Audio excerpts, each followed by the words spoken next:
What's going on, my movie lovers and bud smokers, and welcome to another episode of 5 on It, a show where we do two things: smoke doobies and review movies. We are your hosts. I am Francisco. He is Sir Frazier. And on today's episode, we are reviewing one of the most anticipated movies of 2024.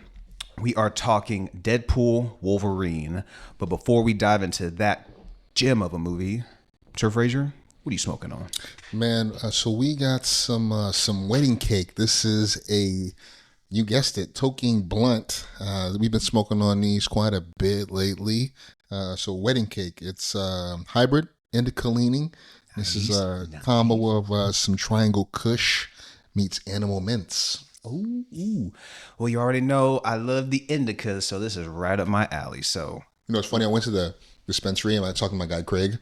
And I said, he's like, "What are you looking for?" I said, "I want some shit that's going to have us giggling heavily like idiots." He said, "I got just the thing." I got some right for you. Mm-hmm. Every time you talk to the little bud tenders, they always got some for you. Mm-hmm. This is true. And you know, that's like you build up those loyalty points, you know what I'm saying? Oh, yeah. It's a little punch card, you know? Well, I mean, because if you get real familiar with them, then obviously they'll let you know on because you'll see some that, and it has the high numbers, the high percentages, all that type of shit. But then they'll be like, I wouldn't fuck with that, bro. So, they'll have, when you have a good bud tender, they can lean you or, to the right direction, you know? It's true. And, the higher THC isn't always the better flower. I mean, that's something, sometimes those ones that are low 20s pack a punch. Oh, yeah. But I can't lie, I am a little bougie. If I see something like 15%, I'm like, bro, get the fuck out of here. We got some 30s over here. I said, I'm a classy man. Especially if you deal with something like oils, man, like the pen, bro. I'll see something 100%, and I'm like, God damn. Mm-hmm. Well, let's go ahead and dive right in. I mean, so... just to give a quick summary for those who... Well, first of all, there are going to be spoilers in this. So if we haven't seen this movie, turn this off, get your tickets, see it, and then come back and talk to us. It's out in theaters right now. Everybody's going to go see it. Don't be the one left out. If you're a superhero Marvel fan, definitely go see this movie. Marvel has definitely, wouldn't say maybe got back on track completely because it takes more than one movie, but... Yeah, if you're a fan of the Deadpool series, I think you'll really dig this movie. But just to give a summary, so to save his universe, Deadpool recruits a Wolverine to save his world from evil forces within the Time Variance Authority, the TVA. This movie is directed by Shawn Levy, and it stars Ryan Reynolds, as well as Hugh Jackman as Wolverine. Man, where do you want to start? I mean, there's a lot of fun things about this movie. Well, I mean, it picks up, if you are a Deadpool fan, it pretty much kind of picks up where the second one left off. You see Wade, and he's definitely going to get repercussions from kind of manipulating the multiverse a little bit. That's kind of where the TVA jumps in. But... we can talk about maybe even some of the cameos, but I will say that's one of the best things about the movie is all the cameos were purposeful. They weren't just thrown in there for, cannon fodder or anything like that, or just to please the fans. I feel like everybody kind of got a little bit of time to shine. And so you first start seeing some of the cameos, like Deadpool. Once he gets recruited by the TVA, gets a new suit and everything, the little tailor is a goddamn predator, slapping him on the ass, grabbing his dick. Slaps on his ass multiple times. And so pretty much Deadpool goes and he wants to get a Wolverine because he finds out that the reason why his universe is dying is because the anchor being is dead, and that's when you go into what happened with Logan, and that's a pretty funny scene. They're showing the ending of Logan, and everybody's getting a little emotional because it is an emotional scene. So Deadpool thinks, I'll just go grab a Wolverine and plop him in my universe, and wham bam, thank you ma'am, everything's good to go. But that is not how you save a universe at all. You can't just do that. But the TVA ends up sending both of them to a place called the Void. And if you've seen Loki at all, season 1 or season 2, you're very familiar with the Void. And once they get to the Void, that's when we're introduced to a lot of the other cameos. Well, one thing I will say about this movie, I think it does a really great job in the beginning establishing where Deadpool is. I think he's somebody who is in search of a purpose, and that takes him through the application process to become an Avenger with Happy Hogan. He's the first cameo, I should say. Yeah, he's one of the earlier cameos, and he, I think we come to understand over the course of this movie what's really driving him, and there's this kind of purposelessness. He wants to feel useful. He feels like he has been somebody who is killed for money, and he actually wants to do something in service of something higher than himself and greater than himself, and that leads him to to apply for the Avengers. And of course he and his wife are estranged. They aren't together. And I think one thing to really also highlight within the opening act, right, is the TVA led by Mr. Paradox, who essentially has gone rogue, right? He is essentially wiping out entire universes because he thinks that the TVA lacks the wherewithal to do what needs to be done. Yeah. And this takes us to your point about why Deadpool's universe is unraveling, right? Mr. Paradox approaches him, gives him this revelation that, hey, since you're anchor being, an anchor being is somebody whose existence, right, essentially allows the universe to kind of flow, right? Yeah, it helps, to live through. And when his universe's Logan died, that kind of disrupted everything. And so now Mr. Paradox wants to accelerate the process. What would have taken thousands of years for the universe to unravel, he wants to essentially speed that up. Yeah. And he's given Deadpool the opportunity to join the TVA and kind of be like the Avenger. Yeah. Like to matter. That's what, to matter, exactly. That's a word, or that's like a phrase they've been kind of like hit on a couple of times. I want to say it's like you have to matter a little bit. And so that really pulls on his strings a bit. Mm-hmm. And he even says, well, if I'm not morally flexible, I'm not anything, or something like that. So obviously Deadpool is willing to, bend the rules a little bit in order to save the people he loves. Mm-hmm. And they also like, we might bounce around here a little bit here and there. But when Deadpool and Wolverine are in like the car together, Deadpool shows the picture of like all his friends. And I want to say there's 9 people in the picture. And he's like, it may not mean nothing to you, but everybody in this picture, this is my whole world. It may be only 9 people, but they're everybody that I care about. And I think that was just like a good scene. Like this movie does a good job of letting like the serious scenes really breathe and let it hit and not be drowned out in like the comedy. Even a movie like Deadpool, which I think I don't want to like hark on past movies, but let's just throw Love and Thunder, where I thought maybe they didn't allow those scenes to breathe a bit more. It was too quick to the jump to the funny, because even when like Wolverine like is like going off on him, and you like pretty much like I was saying, like saying he doesn't matter, and he's just ripping into him. Yeah, and he really laid into him in that scene. He said, "I'm gonna fight you now." Yeah, but there was a pause, and yeah, he's just like, "I'm gonna fight you now."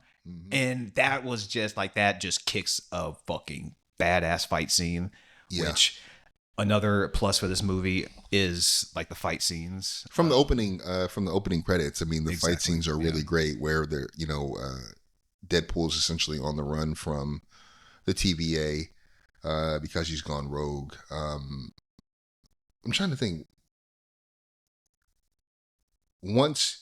I think a fun scene to really highlight too while we're here, and this is a highlight for me, even though it's kind of it's not the best of my favorite scenes, but it is a highlight, is where, after Deadpool steals Paradox's TemPad, he basically goes on this mission to find another anchor, a Wolverine anchor, to, in his mind, substitute for the one that died in order to save his universe. Yeah, just bring in another anchor being. And we go through this little montage of just seeing different iterations of Wolverine. Of course, we end up seeing Cavill. Well, first you get the comic accurate Wolverine. Yeah, They he's first like show the 4 face, or and 5 foot. you see three. you see Hugh Jackman's face, and you're just like, okay, this is regular Wolverine. But then he jumps off the stool, and it's comic accurate Wolverine, like 5 foot nothing, stocky as shit. But it's like, all right, y'all asked for it. Well, you got it. You want a comic accurate? You want a 5 foot just honey badger go crazy? There you go. And then they jump to, that's when they jump to the back of Henry Cavill. You don't know it's Henry at first, but you can tell it's like a more beefier dude. Yeah. And that's what Deadpool even says. He's like, oh man, he's got it all. Yeah, he did. But then they jump to Wolverine Patch, who, if you're familiar with the comics, wears like a little white suit, gambling. I kind of thought that's where we would get introduced to Gambit in this movie. Obviously, this whole thing is a spoiler alert, but Gambit does pop up in this movie. Not at the poker scene where I thought he was going to. He's in the void. But the whole montage, even like the grungy Wolverine with all the fucking hair, it was like almost like heavy metal Wolverine. I don't know like how that lines up with the comics. I'm not like 100% dived into that. Then they show the brown and white suit, brown and yellow suit Wolverine, one where he fights Hulk, and you get just a taste. Just a small taste. That was probably one of my favorites of the Wolverine montages. Yeah, the Hulk. Man, I thought we were gonna get just a small fight scene between Hulk and Wolverine. That would be nuts. we just see the back of Hulk, so you don't even know if it's Mark Ruffalo or Eric Bana or maybe Lou Ferrigno. That'd be hilarious if you saw the face and it was like a CGI Lou Ferrigno. That would be crazy. That'd be fucking funny. I mean, that would have definitely been some more for like the fanfare, kind of just paying, throwing a little something to the fans. Yeah, exactly. But then they, he finally stumbles on the Wolverine, the one that's going to carry us throughout the rest of the movie. And you could tell this Wolverine is a bean man. He's been through some shit, and he's not wanted by anybody. Yeah, he's also very haunted. I think this is similar to what they give us with Deadpool. His this void that he's trying to fill. I think they do a great job with Wolverine in showing us a man who's very beaten, a man who's filled with the pain of regret for failing his fellow X-Men. Yeah. And he is essentially an outcast in his world. We meet him drinking, he's drunk, he's being refused service. He's got the whiskey clause. Yeah. It's a whiskey dick clause. Common in Wolverines over 50. Yeah. But once you could tell he's obviously, like I said, been through some shit. Deadpool pulls the gun on him and he willingly just puts his head to it. And we know he's not going to kill Wolverine. Just maybe he's going to knock him out for a couple hours or whatever.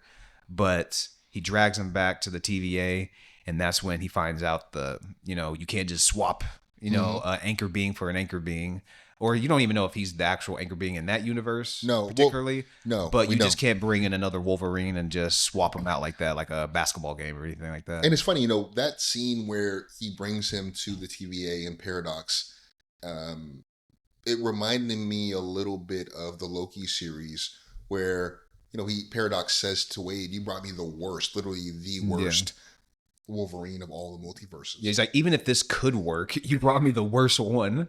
Even if I would have entertained this, which I'm not. Yeah. This is he ain't him.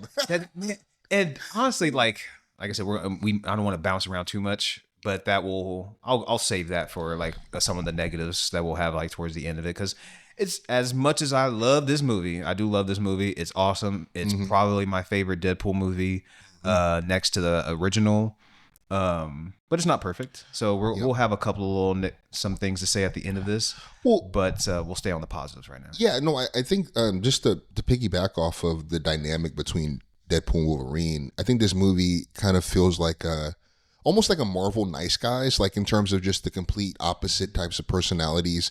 Obviously, Logan is very much brooding and very disconnected from any concept of a team. We see that throughout this movie, and he ultimately is able to redeem himself. And similarly with Deadpool, he plays the kind of more of the comic relief. And here's the thing. I think this movie does it feels like this. Tell me what you think about this. It feels like this movie does a bit of a better job of balancing some of the darker themes of this movie and some of the seriousness with the comedy. Because some of the other movies, they lean a little too much into it, and I get it. That's the brand of the character, but sometimes it takes me out of the movie. Just with the Deadpool movies. Yeah, just how much they lean into the humor. Because I know you've spoken to this, I think, with regards to The Love and Thunder. Yeah. For obviously that's a different franchise, but you've spoken to that. I mean, do you feel that at all with this franchise? Yeah, I would, because I was actually, when I mentioned that this is my favorite Deadpool movie, I was thinking that like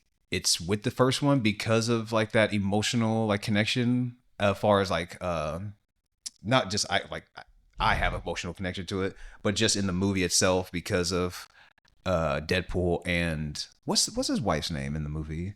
Vanessa. Deadpool and Vanessa, like their connection. It's very front and center because she gets kidnapped and all that type of stuff. But the first one is so well done and like in every aspect like that. I think maybe in this one they just up the ante a little bit. But I want to say that's why I like this one compared to the first one is because of like that emotional connection and the ability to like balance the funny with like the serious and the dark stuff.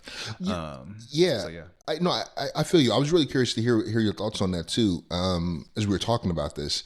But I gotta say, man, when it comes to the multiverse movies and even the series, I think that Marvel is batting really, really well. As I think about it, Loki, phenomenal series.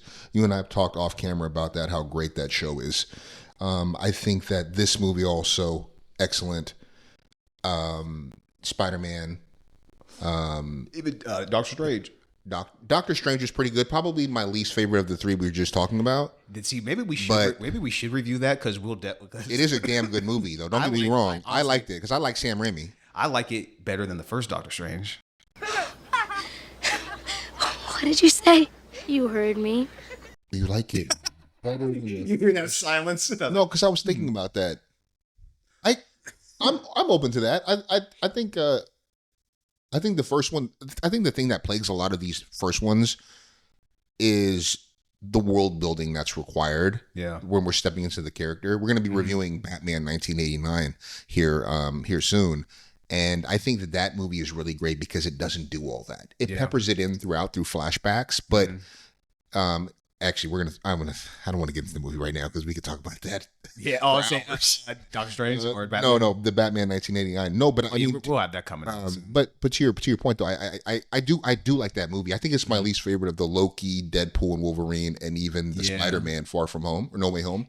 Yeah. It's my least favorite of those ones, but it is a good movie. Yeah, and it's darker as well. Like the scenes with Scarlet Witch really were especially dark. It gave me like Evil Dead kind of vibes at times. Yeah, that's why. But like, especially when she's coming out. I mean, we don't want to make this into a Doctor Strange review, right? But like when she's coming through the mirrors and the water and stuff. Oh man, like when they let Sam Raimi like go full Sam, I don't think he went too goofy with it at all. So that's why I really enjoyed it, and I like his directing style.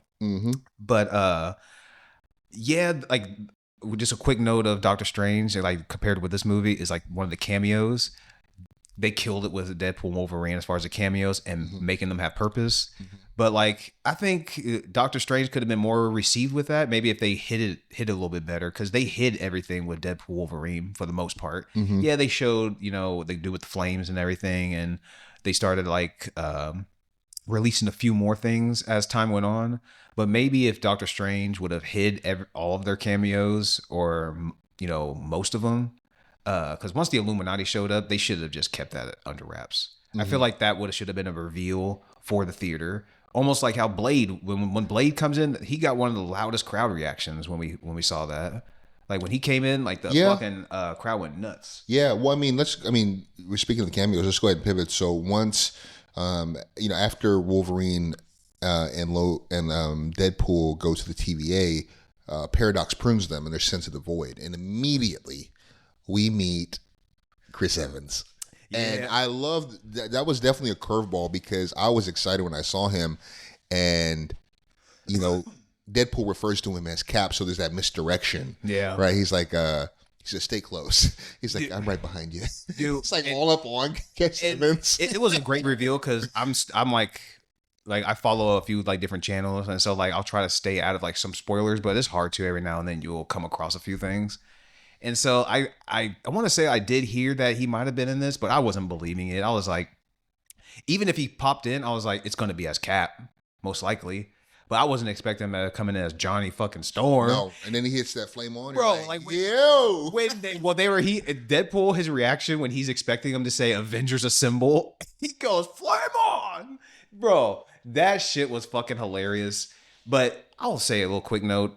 Johnny Storm is way more powerful than what they showed in the movie, because like obviously he went up against little Pyro, and Pyro was able to control fire and everything, but I'm like, Johnny Storm will fucking wipe his ass off the fucking ground. Like, he could get hotter than the fucking sun. He'll just blow up that whole goddamn area right now. You really want to go? You want to get nuts? I know you want to get a little spoiler alert for Batman. A little Batman reference. But yeah, I mean, when we get to the Void, we have some of, literally the best cameos in this movie with Elektra. Well, we don't meet her. Blade. Oh, well, we do meet her in the Void, but yeah, we meet them in the Void. They just save it a little bit. Huh? They just save it for a little further into the movie. Say that again. I thought you were going to talk about like Toad or what's his name? Sabretooth. Oh, Sabretooth. You just meet Elektra and Blade and like Gambit. You just meet them a little bit later into the Void. Yeah. So after after they're captured, upon arriving in the Void, it gave very, very Mad Max vibes, which was hilarious. And they actually call that out. Deadpool calls that out, I think. Bro, that car that they were driving with the flames, I want to say that was from like the first Captain America. Oh. That was like the car Red Skull's driving or some shit. Interesting. I've seen that car around. Like, I'm not one of those Easter egg dudes, or like I don't know all of them, but you could see a couple of them like just from the movies. Like I think I saw like Cap's shield, and I saw like the helmet either Jane was wearing or Thor was wearing, and they were in Love and Thunder where they're both wearing the helmets. Oh yeah. I saw one of their helmets. I'm not sure whose it was, but those helmets were fire too. I remember liking those. It looked. I mean, it's just one of those uncanny things where we never seen Thor wear it before, and so when I saw it, I was like, it just threw me off for a second. But I'm like, it's kind of like the Wolverine thing when he put his when he put his thing. Actually, I'm good. When he put his thing on, like the mask, I'm like, I don't know if I like it. But then the more he was fighting with it, I'm like, oh yeah, this is fucking badass. Yeah, this is dope. I was like, yo, why did it take them this long to give him this fucking uniform? It looks so dope. Because the one in the OG X-Men, that shit was low-key trash. They were all generic. Yeah. I was like, come on. If you're gonna go all generic for all of them, go true like to the OG comic when you had like those ones with like the navy midnight blue with the yellow. Yeah. That shit was fire. That shit was dope. Compared to what they gave us in X-Men. I was like, come on. Who did these? Who's your tailor? Certainly ain't the TVA tailor. We'll get that Predator out of here. He touched his ass a little too much. Yeah, that shit was wild. I kept wondering when we were seeing that scene. I was like, bruh. Obviously, I mentioned some of like the fight scenes, but the first fight scene, I mean, not the first one. The first one you get, I will say, with Deadpool Wolverine when they first start like getting... When they get to the Void? Dude, yeah. When they show Hugh Jackman just fucking like animal style, using all running fours, after like him, running after him, I was like, oh, this is sick. Because we've never seen like this type of Wolverine before. So Shawn, Levy, the cinematographers, the action, the stunt coordinators, all of them, they knocked it out the park with like all the action scenes, in my opinion. Whether it was like the fight scenes, the first one you get in the Void, or when they're in the car or the bus, it's all like the action scenes were just, each one was just outdoing the next one, in my opinion. So like you could just take your pick which one's your favorite, but I mean, yeah, there's so many great ones. The scene after they escape. So just to provide a little more context. So when they arrive to the TVA, they meet their adversary. I mean, when they arrive to the Void, they meet Cassandra Nova. She is the twin sister of Charles Xavier. And she was pruned at a very, very young age. And she is incredibly powerful. But she is really running the Void like it's her own dominion. She has Pyro and Sabretooth, well, the now deceased, newly deceased Sabretooth and Toad and all these people doing her bidding. And once they end up fleeing from her, they end up escaping after she just destroys Johnny. Oh my god, That scene was crazy. Well, like when they're all captured and shit, like Deadpool, this will lead into the post-credit scene. He's going off, saying what Johnny was saying about Cassandra and everything. And one quick note, I want to say it was true. I'd have to like do a little more research on it. But if you look at her hands, I'm not sure if it was like, it looked like they maybe like enhanced her fingers just a little bit to make them a little bit longer. Cause I don't know, her fingers looked freaky long.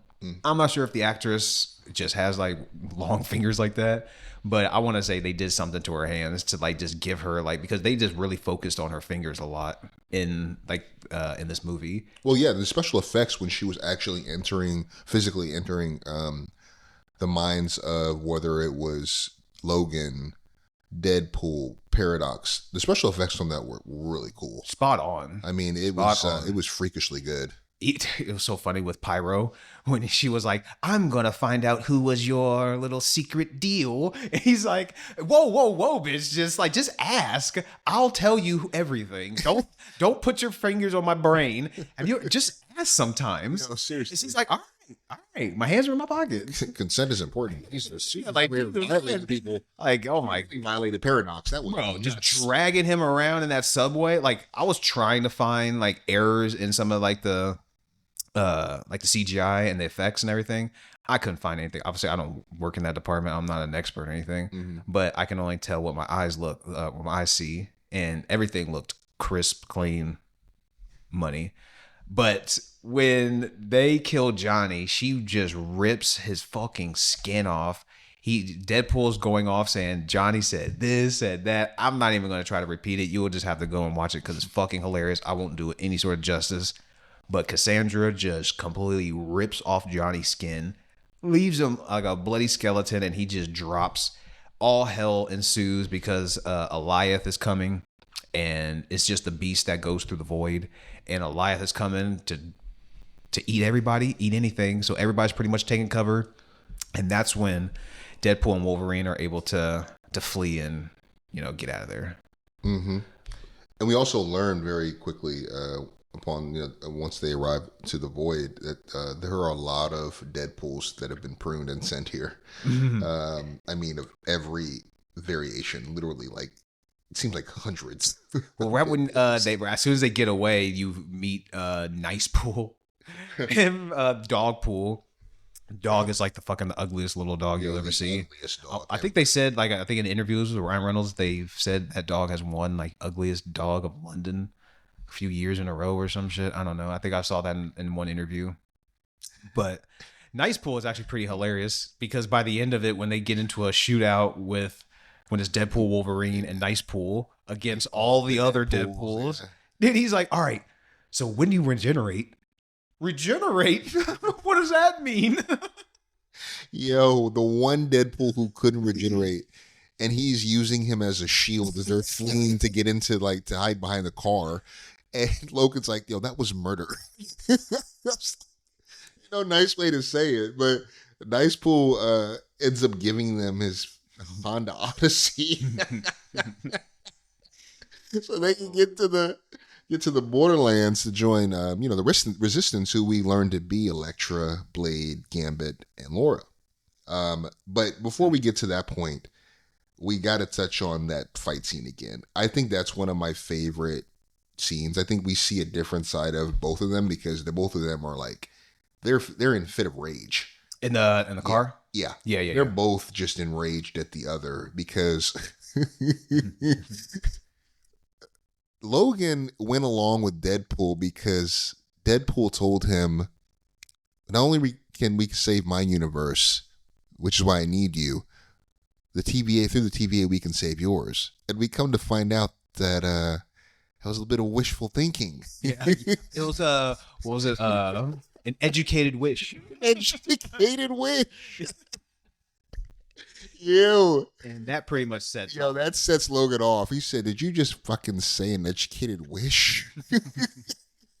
And Wolverine, pretty much like I referred to earlier, rips him a new one. I'm talking claws to the crotch, everywhere. Don't matter.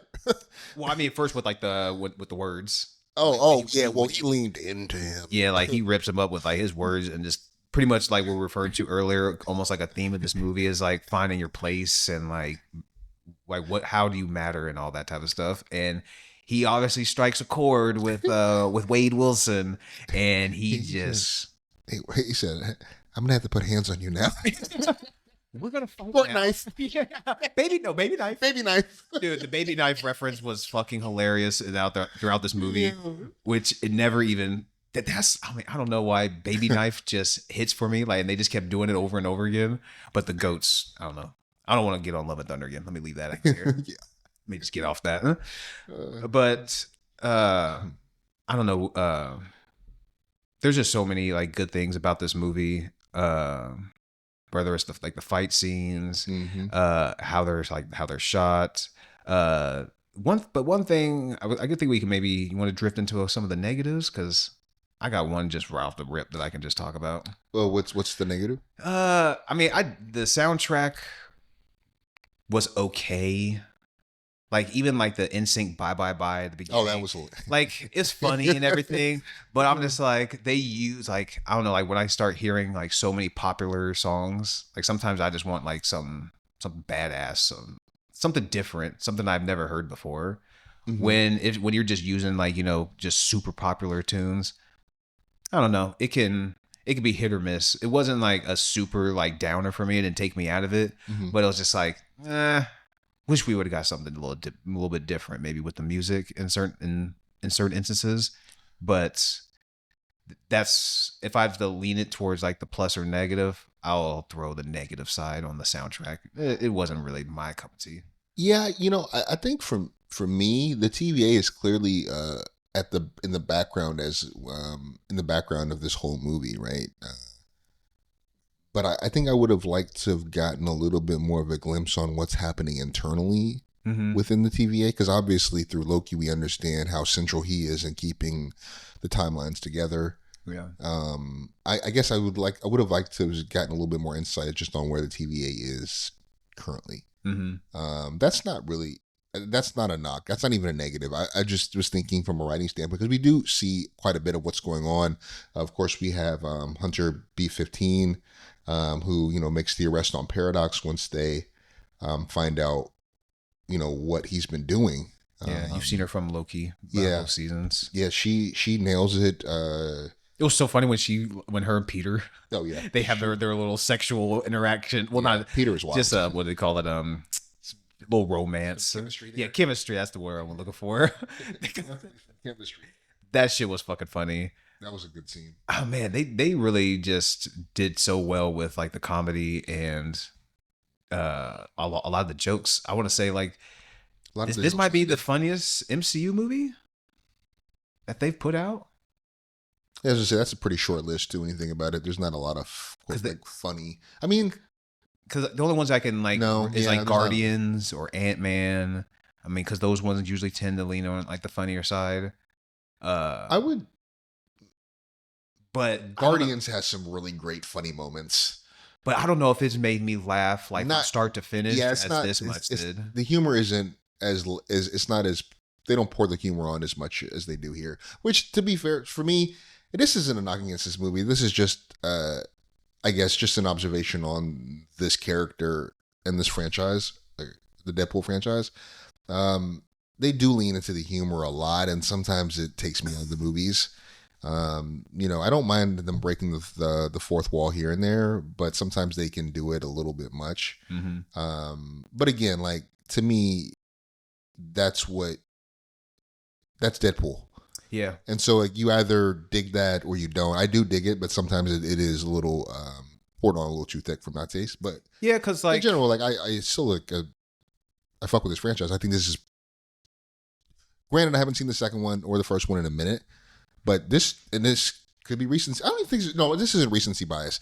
I think this is the best Deadpool movie, and I think the buddy aspect of this movie and seeing their narrative arcs and their redemption come full circle at the end of this movie.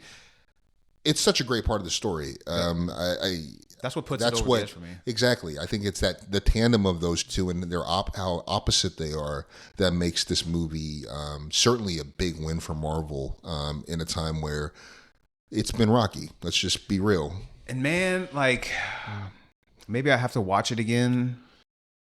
Would you put this in your top 10 MCU movies right now? Ever? Yeah, like all the MCU movies right now. Would you throw this in the top 10? Oh man, dude, that's a loaded question. Off rip, like I think I would have to put this one in the top 10 somewhere. Like I don't know where it would. I feel like it would be in the second half, and I'm talking like it would be in the 7 to 10. Also, it would be in the 6 to 10 range probably. Because if I'm just because I'd have to watch it again and really analyze it a little bit more. If I'm just going off top, bro, Winter Soldier, absolutely. Civil War, definitely. Infinity War, Endgame. No, I put what'd you say? Infinity War? Infinity War and Endgame. Because Endgame, like, I really like Endgame, but it's like there's like maybe like that first little part, maybe like the first 30, 45 minutes. I could probably skip through that if I really wanted to. I'm gonna put at least. I think I might put Deadpool Wolverine just over Endgame. Over Endgame, maybe. I mean, that's a cultural moment too, though. Because I'm just thinking of like if I have to think of the whole movie as a whole, from start to finish, I think I like X-Men or not X-Men. I'm looking at X-Men on the screen. I think I like Deadpool Wolverine a little bit more just from start to finish because Endgame, it fucking like once they to me, it's like 3 different like parts. Obviously, it's a 3 act, but it's like that first act. Maybe just I can maybe skip through it. I'd have to go back and really watch it. But like it does hit, especially like when Ant-Man comes back and everything, and has to reunited with his daughter and everything. Yeah. But the time heist, I have really have fun with that. And when that end comes, like once Thanos blasts through wherever they're at, Avengers Tower, or I think. It's on and popping. Like it is just like grab your seat. You fucking are not gonna get let go of this ride. But I don't know. Like it's a worthy of the argument. I mean, I got to put Guardians 1 and 3 up there in my top 10. They're up there, definitely up there. Guardians 1 is up there. Black Panther. I don't know if I throw the third one is so. It's a tearjerker. The third Black Panther. No, the third. Guardians of the Galaxy. I'm saying 1 and 3. I don't know if I put the third one in my top 10. I'd have to think about the first one. Probably, yeah. I don't know. It's definitely worth the argument. Yeah. I don't know. I got probably 2 Spider-Man movies. The first one and the third one. Those 2 are like high up there. I do like Michael Keaton. Wait, what? Oh yeah. Yeah. He nailed it. He nailed it. No Way Home. Man, that would be I guess we could maybe do an episode. The way we're talking about it, it's like we do our top 10 MCU movies. Maybe we could do an episode on that. Yo, I'm down. Sorry, we got in the weeds. But yeah, I was just saying, man. Going back to the cons, I really don't have many cons. I think this is a damn good movie. I had another one. You did? What's your other con? It was the thing where you're talking about how like maybe the breaking the fourth wall too much, like a little too much. It was one we've discussed off mic was like when Gambit gets introduced. Because personally, I really love Gambit, and he had a great fight scene. I thought the character was done really well. Mm-hmm. The outfit was a little jarring at first, just because Gambit is just like an odd dude when you see him on. It's like the yellow suit and like the yellow and blue suits. It's like you don't know if it's gonna quite work on camera, and at first it looks a little jarring, but it definitely. You get used to it as the movie goes on. It does, but I mean, Gambit has a rich Cajun accent. Mm-hmm. But maybe they could have pulled back a few of the jokes a little bit because I think maybe they hit it a little too many times and maybe they made him look like too much of a joke. But like I said, they still gave him a badass fight scene, so they still made him look like a fucking top-notch dude. Well, I think the lead up to that fight scene, so once Laura takes Logan and Deadpool to meet the other Resistance members, the others, I guess is what they refer to, as they all decide to go and fight Cassandra. And there's that really great scene where Laura goes to speak with Logan because Logan is like, I'm out. And Deadpool's like, read the fucking room. But Logan is drinking, and I mean, dude, you see how much he's trying to escape from whatever's going on inside his head. And that scene with Cassandra when she actually goes into his mind, that was a highlight for me because we see like the inner torment. We learn why he has been so resistant, why he is an outcast in his own universe. Yeah. Right. I thought that was a really effective scene where he's basically telling her, he's like, I'm no hero. I'm not who you think I am. Mm-hmm. And she shares with him the Logan that she knew, the hero that she knew who saved her. And I thought that was that was definitely a highlight for me, separate from the action sequence. I thought that was like a really great, the later scene with Cassandra when she has her thing, when she's in his mind. Yeah, that was a highlight as well. I'd say anytime they let Logan, or Hugh Jackman, how you want to look at it, like deliver his lines, and just that shows you how good of an actor he is. Mm-hmm. Which kind of why I want to watch Prisoners, another Hugh Jackman movie that's really well received. Denis Villeneuve directed, but whether it's him laying into Deadpool or him having the emotional scenes with Laura at the campfire, or with Cassandra, they hit. They really bring the emotional impact and really show you what's going on with the character and why he is the way he is, and even why he's like wears the suit now. And I wish we would have. Granted, that's just asking more to bring in Halle Berry and maybe what's his name? You asked for too much, my friend. I know. I thought we were gonna get it at some point. I was just like, because I think there was something with Halle Berry. He's just being greedy, people. Who wouldn't want fucking Halle Berry in there? I remember like adding Halle Berry does nothing but make it even better. Yo, speaking of Halle Berry, movie we gotta review? Swordfish. Boomerang. Boomerang. That is a good. I want to say I haven't really seen it front to back. I've only seen like bits and pieces. Great movie. Like the dinner scene. I've only seen bits and pieces of it. But damn, I kind of lost my train of thought. No, it's all good. It's the weed. Stay off the weed.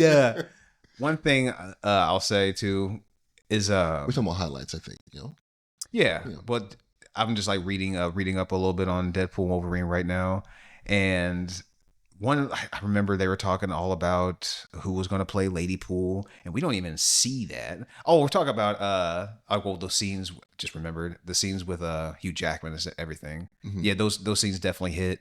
Wish we would have got a little scene with Halle Berry and Scott, Cyclops and everything. That would have been nice because I thought we were gonna. I think she posted something with like her a storm like hair outfit, and I'm like, ooh, we're about to get a flashback scene. We're gonna see exactly what happened with them, but that's just asking a little too much, I suppose. But that's not a negative of the movie at all. But something here, if anybody didn't know, it does say Ryan Reynolds' wife, Blake Lively, is the voice of Lady Pool. It just says an uncredited stunt woman portrayed like the physical feature of her. It also says Reynolds and their children. Who that stunt woman is? I know shit. Let's say Reynolds and Lively's children also played Kid Pool and Baby Pool respectively. Mm-hmm. Nathan Fillion was the voice as Head Pool. Matthew McConaughey was Cowboy Pool. I didn't even catch that. It was like a samurai pool. There was like just too many to count. Yeah. A Wrexham AFC player was a Deadpool player. Was a Deadpool. There was just so many of them. Honestly, one of the coolest ones I want to say was like the samurai one. Mm-hmm. But when he got his arms chopped off and then he had the baby arms, and he couldn't even bring his hands close to the fucking mouth. When Peter comes through. Oh my god, bro, that shit was so funny. But you want to just pivot to stores? Yeah, we could pick it because honestly, this movie is it's outstanding. The comedy's great, the stunts are great, the fight scenes, the emotional impact, like I'll say the metaphor, but like the theme of the movie of you could draw a bunch of themes of this movie, whether it's redemption, friendship, finding your place. You could draw a bunch of things from this movie. everybody's going to enjoy it. I feel like if you are an MCU fan, if you're a superhero fan, Deadpool fan, I don't know how you're not going to enjoy this movie. Very few negatives, little nitpicks here and there. So I guess we can pivot to scores if you like. Well, and just to piggyback over that real fast too, I think, the way the movie ends, with Cassandra getting hold of the Time Ripper device, which Paradox was going to use to destroy Deadpool's universe. When Deadpool and Wolverine sacrifice themselves to disrupt the machine, the flow of the matter and antimatter. When they sacrifice themselves, I think that's kind of the redemptive part of both of them. Yeah, like being of use, being the hero, redeeming themselves, especially for Logan in that sense. I thought that was like a really great way to come full circle.